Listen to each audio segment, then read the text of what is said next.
दो नन्हे बालक अपने मृत पिता को लाने के लिए पहुंच गए भगवान शिव के पास।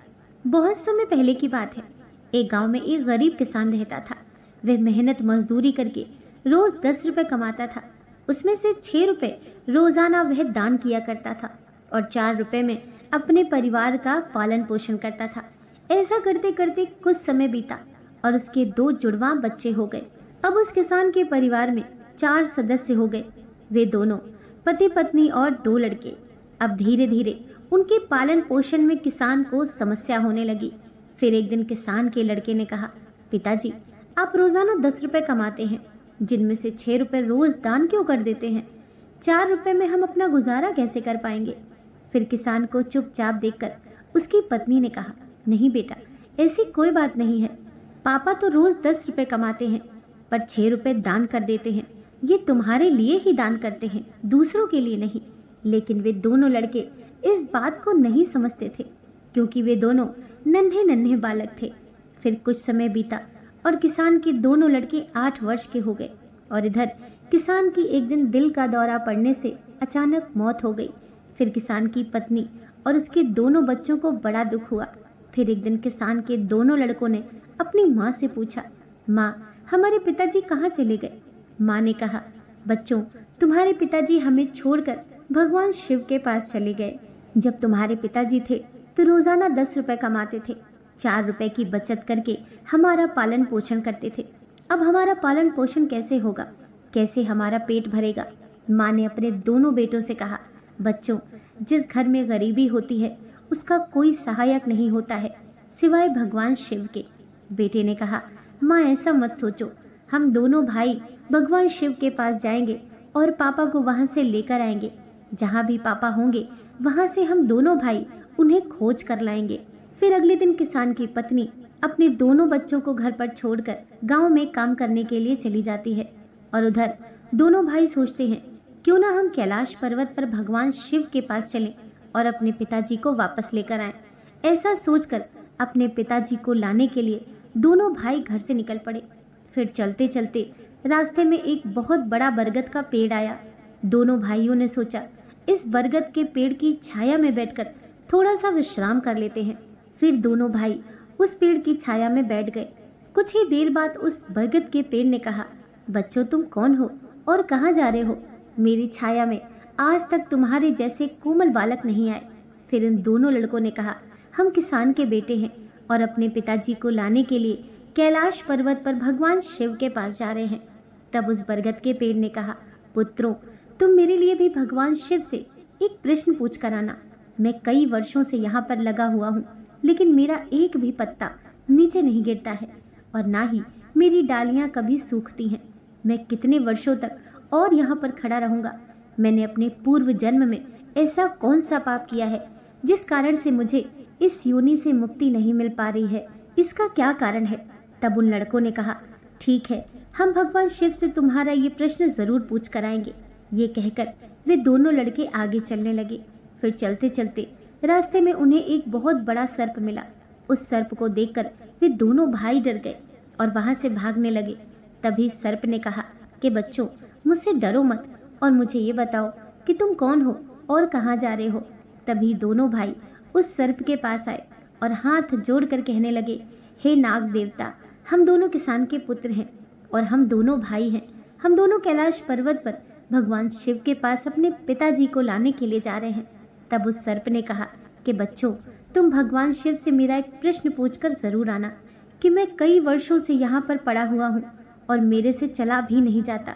मेरे शरीर में इतनी भी जान नहीं है कि मैं थोड़ा सा भी चल फिर सकूं।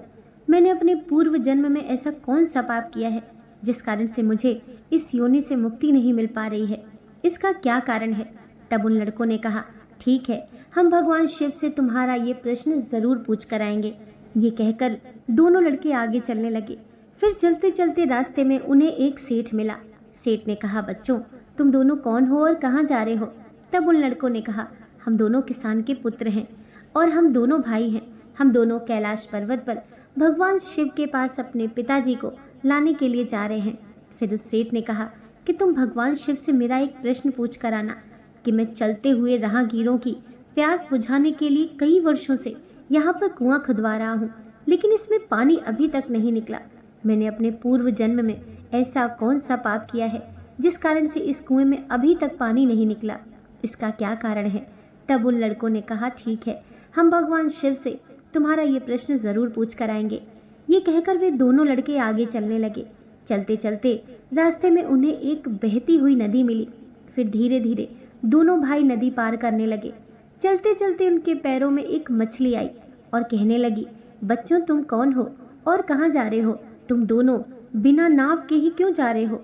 तब उन्होंने कहा, नाव में बैठने के लिए हमारे पास पैसे नहीं हैं, क्योंकि हमारे पिताजी रोजाना 10 रुपए कमाते थे, जिसमें से रोजाना 6 रुपए दान कर देते थे और 4 रुपए में हमारा पालन पोषण करते थे। अब हमारे पिताजी घर पर नहीं हैं, अभी वे भगवान शिव के पास चले गए हैं। इसीलिए हम दोनों भाई उनको लाने के लिए कैलाश पर्वत पर भगवान शिव के पास जा रहे हैं। तब मछली ने कहा, बच्चों तुम भगवान शिव से मेरा एक प्रश्न पूछ कर आना कि कई वर्षों से मैं इस नदी में ही भटक रही हूँ। मेरी 7 पीढ़ियाँ गुजर गईं, परंतु मैं अभी तक इसी नदी में रह रही हूँ। मैंने अपने पूर्व जन्म में ऐसा कौन सा पाप किया है जिसके कारण से मुझे इस योनि से मुक्ति नहीं मिल पा रही है? इसका क्या कारण है? तब उन लड़कों ने कहा, ठीक है, हम भगवान शिव से तुम्हारा ये प्रश्न जरूर पूछ कर आएंगे। ये कहकर वे दोनों लड़के आगे चलने लगे। चलते चलते दोनों भाई नदी के दूसरे किनारे पर पहुंच गए। दूसरे किनारे पर जाकर देखा, एक मरा हुआ व्यक्ति पड़ा था। दोनों भाई उस मरे हुए आदमी को लांघ कर जाने लगे तो वह मरा हुआ आदमी कहने लगा, बच्चों तुम कौन हो और कहाँ जा रहे हो? तब लड़कों ने कहा, हम किसान के पुत्र हैं और हम दोनों भाई हैं। हम दोनों कैलाश पर्वत पर भगवान शिव के पास अपने पिताजी को लाने के लिए जा रहे हैं। फिर उस मृतक ने कहा कि तुम भगवान शिव से मेरा एक प्रश्न पूछ कर आना। मेरा शरीर कई वर्षों से इस नदी के किनारे पर ही है। कभी कभार पानी की हिलोरों से अंदर भी चला जाता है, लेकिन वापस बाहर निकलकर किनारे पर आ जाता है। ना तो मेरा शरीर गलता है और ना ही सड़ता है। कितने वर्षों से जैसे का तैसा ही है। मैंने अपने पूर्व जन्म में ऐसा कौन सा पाप किया है जिसके कारण से मुझे इस शरीर से मुक्ति नहीं मिल रही है? इसका क्या कारण है? तब उन लड़कों ने कहा, ठीक है, हम भगवान शिव से तुम्हारा ये प्रश्न जरूर पूछ कर आएंगे। ये कहकर वे दोनों लड़के आगे चलने लगे। चलते चलते दोनों भाई कैलाश पर्वत पर भगवान शिव के पास पहुंच गए और हाथ जोड़कर भगवान शिव से दोनों भाई कहने लगे, हे भोलेनाथ, हमारे पिताजी कहाँ हैं? जब हमारे पिताजी घर पर थे रोजाना 10 रुपए कमाते थे, 6 रुपए तो रोजाना दान कर देते थे और 4 रुपए से हमारा पालन पोषण करते थे। अब वे घर पर नहीं हैं। हम दोनों भाई और हमारी माँ भूखे मर रहे हैं। आप उन्हें जल्दी से हमारे साथ हमारे घर पर भेज दीजिए। फिर भगवान शिव ने कहा, ठीक है, मैं तुम्हारे पिताजी को घर पर भेज दूंगा। पहले तुम दोनों भाई यहाँ पर बैठो। भगवान शिव ने उन दोनों लड़कों को अपने पास बिठाया और उनको भोजन कराया और भोजन करने के बाद पूछा कि तुम्हें और क्या चाहिए। फिर उन दोनों लड़कों ने रास्ते में जो जो मिले उनके प्रश्न भगवान शिव से पूछे। फिर भगवान शिव ने उन सारे प्रश्नों का उत्तर दिया और कहा कि जाते समय उन सबको उनके उत्तर बताते जाना। फिर भगवान शिव ने कहा कि तुम दोनों अपने घर पर जाओ, तुम्हारी माँ तुम्हारी राह देख रही है, तुम्हारे पिताजी तुम्हारे घर पर पहुंच जाएंगे। फिर दोनों भाई भगवान शिव को प्रणाम करके वापस अपने घर के लिए चलने लगे। चलते चलते रास्ते में सबसे पहले उन्हें वही मरा हुआ आदमी मिला जो नदी के दूसरे किनारे पर पड़ा हुआ था। उन दोनों लड़कों को देखकर वह मरा हुआ आदमी कहने लगा, बच्चों तुमने भगवान शिव से मेरा प्रश्न पूछा था? तब उन्होंने कहा, हाँ, हमने भगवान शिव से तुम्हारा प्रश्न पूछा था। भगवान शिव ने कहा कि तुम पहले बहुत बड़े विद्वान थे, परंतु किसी को भी अपना ज्ञान नहीं बांटा। अब मर गए तो ज्ञान तुम्हारे अंदर ही अंदर खोल रहा है। जब तक तुम अपना ज्ञान किसी को नहीं बांटोगे तब तक तुम्हारी आत्मा को शांति नहीं मिलेगी। उस मृतक ने कहा कि बच्चों, अब ऐसी हालत में मेरे पास ज्ञान लेने के लिए कौन आएगा? तुम ही मेरा ज्ञान ले लो।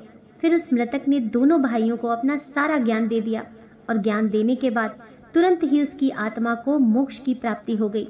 फिर दोनों भाई आगे चले तो उन्हें वह मछली मिली। मछली ने कहा, बच्चों क्या तुमने भगवान शिव से मेरा प्रश्न पूछा?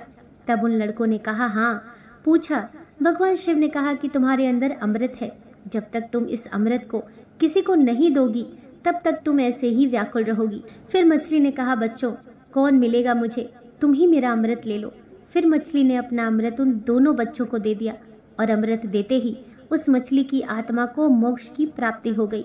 फिर दोनों भाई आगे चले तो चलते चलते वही सेठ मिला जो राहगीरों के लिए कुआं खुदवा रहा था।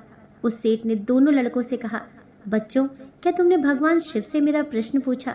तब उन्होंने कहा, हाँ पूछा। भगवान शिव ने कहा कि आपके घर में 2 जवान कन्याएं कुंवारी बैठी हुई हैं।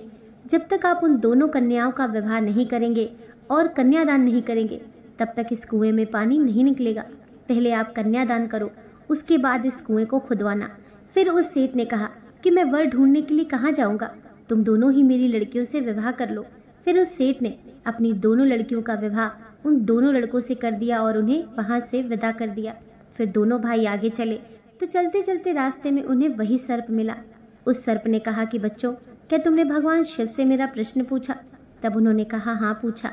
भगवान शिव ने कहा कि तुम्हारे पास में जो मणि है, उस मणि को तुमने धरती पर नहीं उगला और ना कभी किसी को दान दी।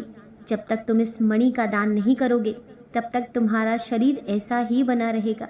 फिर उस सर्प ने कहा, बच्चों, मैं ये मणि किसको दूंगा? तुम ही ये मणि ले लो। फिर उस सर्प ने वह मणि उगलकर दोनों भाइयों को दे दी। मणि को देते ही उस सर्प की आत्मा को मोक्ष की प्राप्ति हो गई। फिर दोनों भाई आगे चले। चलते चलते रास्ते में उन्हें वही बरगद का विशाल पेड़ मिला। उस बरगद के पेड़ ने कहा, बच्चों, क्या तुमने भगवान शिव से मेरा प्रश्न पूछा? तब उन्होंने कहा, हाँ पूछा। भगवान शिव ने कहा कि पूर्व जन्म में तुम्हारा काम गुरुकुल में बच्चों को शिक्षा देना था। तुम्हारा पद एक गुरु का था, परंतु तुम उसके बदले में छोटे छोटे बच्चों से अपना काम करवाते थे, हाथ पैर दबवाते थे और उन्हें अच्छी तरह से शिक्षा नहीं देते थे। तुम पूर्व जन्म में बहुत बड़े विद्वान थे, परंतु तुमने उन बच्चों को शिक्षा नहीं दी। उन बच्चों के श्राप के कारण तुम हिल डुल नहीं सकते। तुम्हारे अंदर जो ज्ञान भरा हुआ है, उससे किसी को देना होगा। फिर उस पेड़ ने कहा, मैं ये ज्ञान किसे दूंगा? तुम ही ले लो। फिर उस बरगद के पेड़ ने दोनों भाइयों को अपना सारा ज्ञान दे दिया।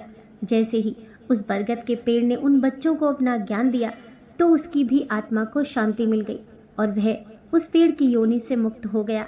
दोनों भाई चलते चलते अपने घर पहुंच गए। जब दोनों भाई अपने घर पहुंचे तो किसान की पत्नी उन्हें देखकर बड़ी खुश हुई और कहने लगी, बच्चों, तुम दोनों कहाँ चले गए और ये दोनों लड़कियां तुम्हारे साथ में कौन है? फिर दोनों भाइयों ने पूरी कहानी अपनी माँ को सुनाई। अब उन्हें ज्ञान हो चुका था कि हमारे पिताजी वापस नहीं आ सकते। अब उनकी मुक्ति हो चुकी है। उनके पिताजी ने जो भी दान किया, उसका फल उन दोनों भाइयों को भगवान शिव ने दे दिया। दोस्तों, आशा करती हूँ आज की कथा आपको ज़रूर पसंद आई होगी। वीडियो पसंद आई हो तो लाइक कीजिए, चैनल को सब्सक्राइब कीजिए। मिलते हैं नेक्स्ट वीडियो के साथ।